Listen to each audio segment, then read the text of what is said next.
முத்தரசம் போன வேகத்தை பார்த்தல? ஆமாமா, நான் கூட அண்ணன் என்னதான் முதல்ல மறுத்தாலும் கல்யாணத்துல உடன்பாடு இருக்கும்னு நினைச்சேன். ஆனா அண்ணனோட முகத்தை பார்த்தா கண்டிப்பா அதுல உடன்பாடு இல்லைங்கிற மாதிரி தான் தெரியுது. என்ன பேசுற? கடைசி நிமிஷத்துல பொண்ணே மாறி இருக்கு. அவனுக்கு எப்படி உடன்பாடு இருந்திருக்கும்? முத்தரசு ஸ்வேதா மேல எவ்வளவு பிரியம் வச்சிருந்தான்னு எனக்கு தான் தெரியும். முதல்ல அவன் என்னதான் ஒதுங்கி ஒதுங்கி போனாலும் கடைசி நேரத்துல ஸ்வேதா மேல அவனுக்கு ரொம்ப பிரியம் வந்துருச்சு. அதனால இப்படி ஒரு விஷயம் நடந்தத முத்தரசனால உள்ளுக்குள்ள தாங்கிக்க முடியாது. முத்தரசு இப்படி இருக்கிறதும் ஒரு விதத்துல நல்லதுதான். மருது, ஸ்வேதாவை கண்டுபிடிக்கிற வேலையை பாரு. அவ வந்தா மட்டும்தான் நமக்கு எல்லாத்துக்கும் விடை கிடைக்கும். சரிம்மா, நான் பாத்துக்கிறேன்.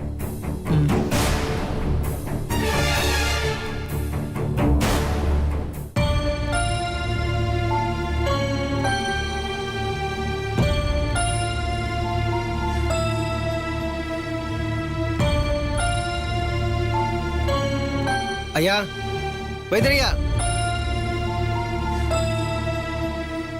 யாரு? அது வந்து தலையில அடிபட்டு இருக்கு. என்னாச்சு? அது இல்லையா, அது ஒரு ஆக்சிடென்ட்ல கை போயிடுச்சு.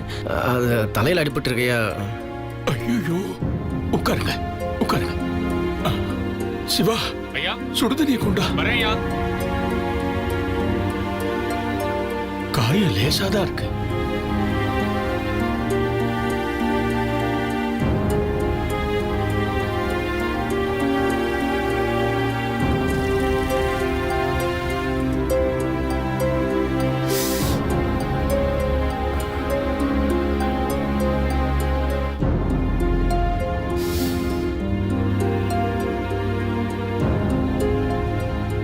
சரி பண்ணிடலாம் தம்பி. பச்சல வச்சா சரியாயிடும்.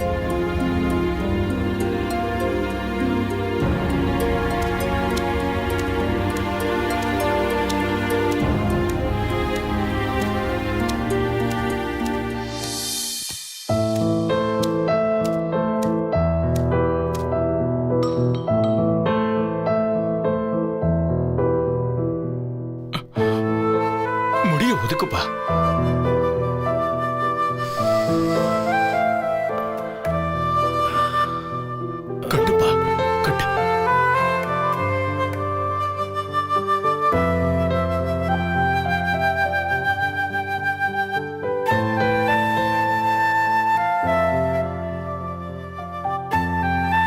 ஸ்வேதா ஒளிஞ்சா ஒரு வழியா தங்கச்சியோட கல்யாணம் நல்லபடியாக முடிஞ்சிருச்சு. என்னால் தான் தங்கச்சி கல்யாணத்தை பக்கத்துல இருந்து பார்க்க முடியல. மாப்பிள்ளைக்கும் வெண்ணிலாவுக்கும் ஒரு நல்ல வாழ்க்கை அமைஞ்சிருக்கு. எனக்கு அது போதும். அவங்க இன்னைக்குமே சந்தோஷமா இருக்கணும்.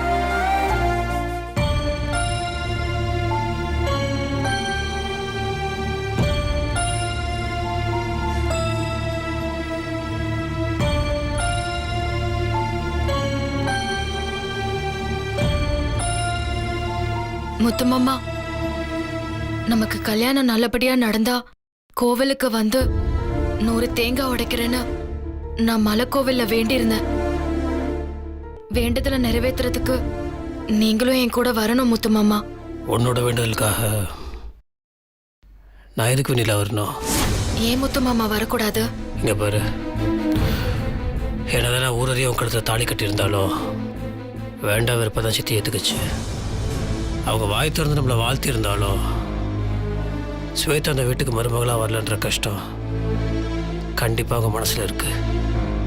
இந்த நேரத்தில் அவங்க கூட கோவிலுக்கு வந்து வேண்டுதலுக்காக தேங்காய் உடைச்சேன்னா அந்த விஷயம் சித்திக்கு தெரிய வந்து அவங்க மனசு ரொம்ப கஷ்டப்படும்.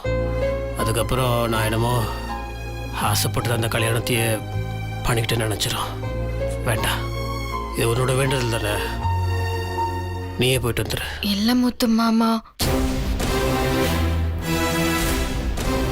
இதை பாரு வெண்ணிலா, நான் தெளிவாக சொல்லிட்டேன்ல, அதை புரிஞ்சுக்கோ. மறுபடியும் என்னை கட்டாயப்படுத்தி அதுக்கப்புறம் இது சாமி காரியம் அது இதுன்னு சொல்லி நம்ம நடக்கிற வரல வேண்டாம். இதெல்லாம் தன்னால் வரணும், வற்புறுத்தி வர வைக்கக்கூடாது. புரியுதா? சரி மாமா.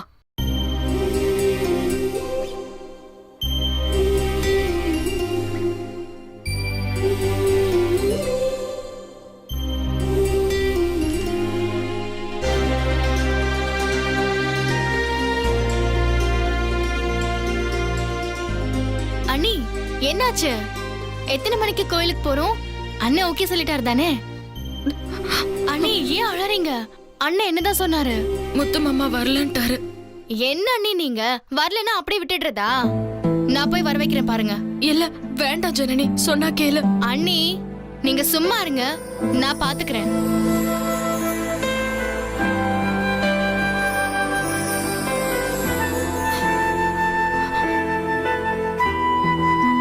அண்ணே அண்ணே என்னண்ணே அண்ணி கோயிலுக்கு கூப்பிட்டதுக்கு வரலன்னு சொன்னீங்களாமே? ஏன் நீ சப்போர்ட்டா? ஆமாண்ணே, நீங்களும் அண்ணியும் புருஷன் பொண்டாட்டியா கோயிலுக்கு வந்து வேண்டுதலை நிறைவேத்துறதா அண்ணி வேண்டி இருக்காங்க. நீங்க என்னடானா வரமாட்டேங்கிறீங்க. நீங்க வந்தா தானே அண்ணி மனசு சந்தோஷப்படும். இதை பாரு ஜனனி, அண்ணி மனசை சந்தோஷப்படுத்துறதுக்காக சித்தி மனசை நான் கஷ்டப்படுத்த முடியாது. ஸ்வேதா எங்கன்னு கூட தெரியல. இந்த நேரத்தில் நான் பண்ணிட்டு இருந்தேன்னா என்ன நினைப்பாங்க?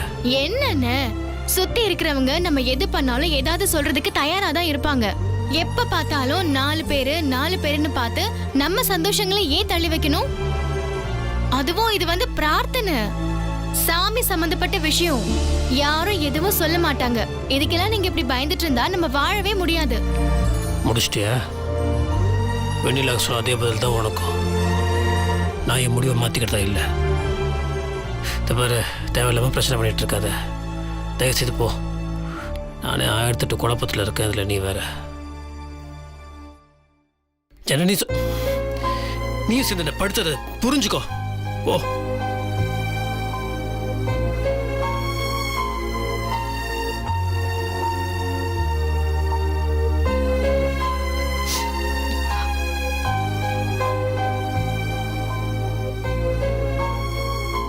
என்னாச்சு ஜனனி? இல்ல அண்ணன் வரலன்னு தான் சொல்லுது. அண்ணி சரி அழாதீங்க நீ ப்ளீஸ்.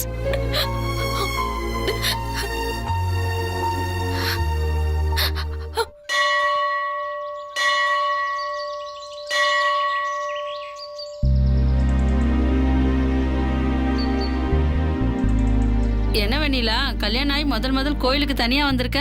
முத்தரசன் ஏன் வரலையா?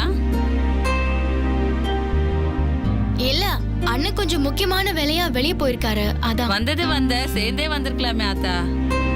இல்ல, நான் வேண்டுதல் நிறைவேத்த கல்யாணம் ஆன உடனே வரேன்னு வேண்டியிருந்தேன். அதான் மாமா வரலனாலும் பரவாயில்ல, வேண்டுதலை நிறைவேத்த நாங்க வந்துட்டோம். அப்படியா? சரிம்மா, வேண்டுதெல்லாம் நல்லபடியா நிறைவேத்துமா. ம், ஒரு அர்ச்சனை செட்டு கொடுங்க. சரிம்மா. காசு கொடுங்க. வாங்க. வா.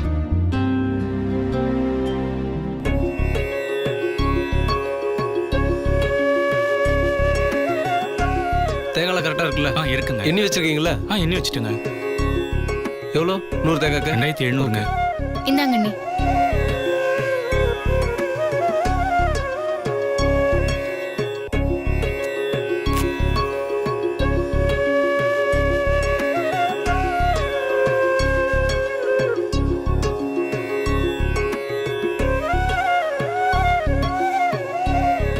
முத்து மாமா கோவிலுக்கு வரலன்னு சொல்லிட்டாரு. எனக்கு அதுல வருத்தம் தான். அதுக்காக பிரார்த்தனையை நிறைவேத்த வராம இருந்துட்டாரேன்னு கோச்சிக்காத. முத்து மாமா பாவம் தானே. அவர் அத்தைக்காகவும் மத்தவங்களுக்காகவும் யோசிக்கிறாரு. ஆனா நான் என்ன மட்டும் பாக்குறேன். மாமாவுக்கும் சேர்த்து நானே தேங்காய் உடைக்கிறேன். ஏன்னா கல்யாணம் ஆயிட்டா புருஷன் பொஞ்சாதி 2 பேரும் ஒண்ணுக்குள்ள ஒண்ணு தானே. அதனால நான் உடைச்சா என்ன, மாமா உடைச்சா என்ன, தயவு செஞ்சு தப்பா எடுத்துக்காத. இதுக்காக நீ என்ன கேட்டாலும் நான் செய்யறேன். அண்ணி என்ன நீங்க சாமியோட பஞ்சாயத்து பண்ணிட்டு இருக்கீங்க? இல்ல, முத்து மாமா வரலங்கிறதுக்காக நான் சாமி கிட்ட மன்னிப்பு கேட்டுட்டு இருந்தேன். ஐயோ நீங்க வேற, சாமி கிட்ட பண்ணிட்டு இருக்கிற பஞ்சாயத்தை உங்க மாமா கிட்ட பண்ணிருந்தா கூட ஏதாவது நடந்திருக்கும். இங்க வந்து இவ்ளோ நேரம் பேசிட்டு இருக்கீங்க. வாங்க வந்து தேங்காய் உடைங்க.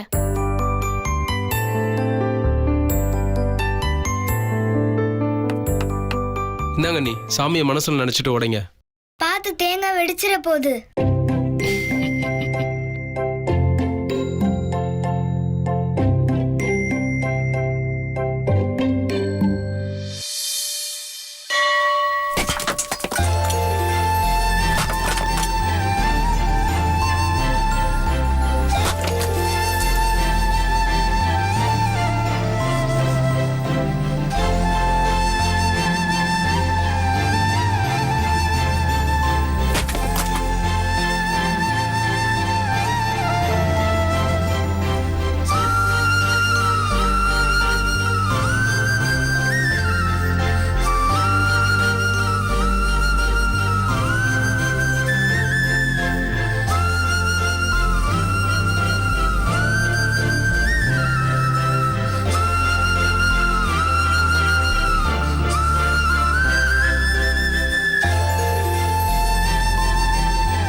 அக்கா உங்களை மாதிரி ஆளுங்களால தான் நாட்டில் தேங்காய் விலையே ஏறுது.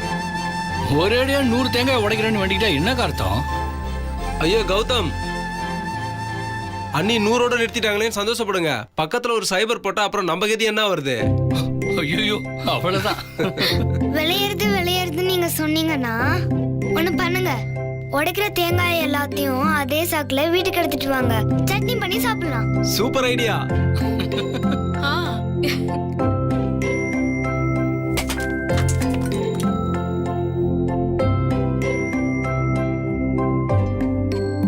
அண்ணி அங்க பாருங்க.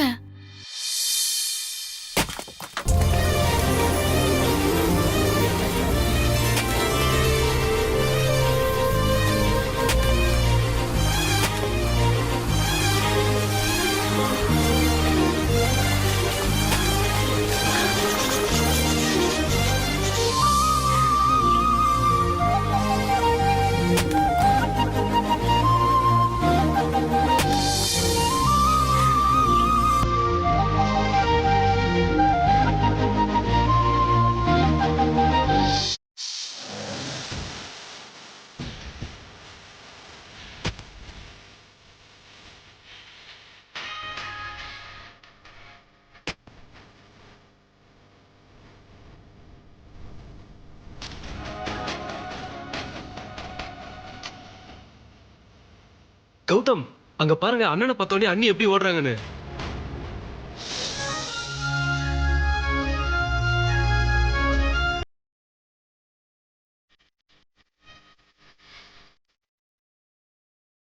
ஹீரோவும் ஹீரோயினும் கோயில்ல ஒண்ணு சேர்ந்துட்டாங்க.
என்ன நீ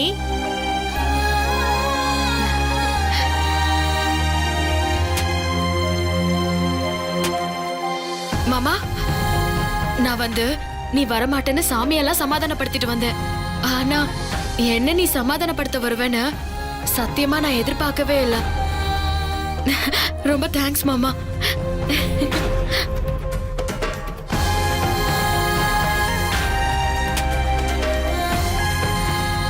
அண்ணே தேங்க்ஸ்ண்ணே. ஜனனி, இந்த மாதிரி இதெல்லாம் எனக்கு கொஞ்சம் கூட உடன்பாடே கிடையாது. நேற்று நீயும் வினில் அவங்ககிட்ட கேட்டீங்கல்ல, அதுக்காக இங்கே வந்திருக்கேன். மற்றவங்கள பற்றி யோசிச்சு பார்க்கணும். சித்தியோட மனசு எவ்வளோ கஷ்டப்பட்டிருக்கோம். பாவம் அதோட முகத்தை பார்க்க முடியல. இந்த மாதிரி நேரத்தில் இந்த ஆட்டம் பாட்டம் கொண்டாட்டம் இதெல்லாம் வேண்டாம்.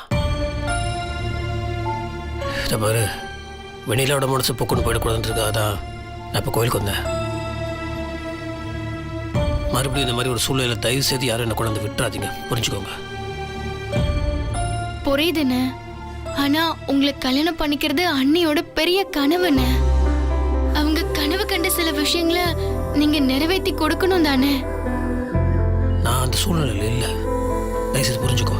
அண்ணே, நேத்து நீங்களே பாத்தீங்கல்ல, ஊர்க்காரங்க எல்லாரும் முன்னாடியே வச்சுதானே உங்களையும் அண்ணியையும் இன்னைக்கு நடக்க போற விருந்துக்கு கூப்பிட்டாங்க. அப்படி இருக்கிறப்போ அண்ணி ரொம்ப எதிர்பார்ப்போட இருக்காங்க. என்ன புடவை கட்டணும், எந்த மாதிரி நகை போடணும்னு பார்த்து பார்த்து எடுத்து வச்சிருக்காங்க. இந்த விருந்துக்கு மட்டுமாவது நீங்க வந்து கலந்துக்கோங்கண்ணே. இனிமே நான் வேற எந்த விஷயத்துக்கும் வற்புறுத்த மாட்டேன். சரி, ஆனால் ஒன்று அவங்ககிட்ட சொல்லிட்டு மறுபடியும் என்னால் புரிய வச்சுட்டு இருக்க முடியாது. சரிண்ணா. அண்ணன் சொன்னது சொன்னா அண்ணி மனசுல எப்பேற்பட்ட கவலை வரும்னு எனக்கு புரியுது. ஆனா வெண்ணிலா அண்ணிக்கிட்ட எப்படி இதை சொல்லி புரிய வைக்கிறது? நான் தான் நடுவுல நல்லா மாட்டிக்கிட்டேன். வெண்ணிலா அண்ணி பாவம்.